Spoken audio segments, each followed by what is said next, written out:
mga kalabi, dito po tayo sa San Jose del Monte, Bulacan. Mag-i-install po tayo ng twin fold gate. Tara! At na nga guys, sinimulan na nga natin baklasin yung luma nilang gate. Kung mapapansin nyo guys, halos katabi lang nila yung highway.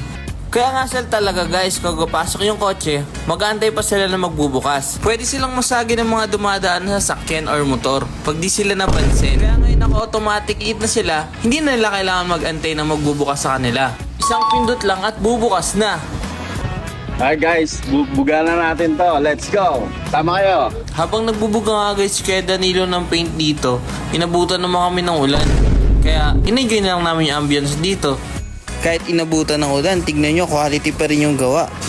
Ako lang ba guys? Pero mukhang chocolate talaga no? Parang ang sarap kagatin. Halos karamihan ng dumadaan nga dito guys, napapalingon talaga. Baka gawa ng navigate control yan. Grabe, quality. Sa mga gusto magpagawa ng automatic kit dyan, message lang kami sa aming Facebook page. See you on the next one.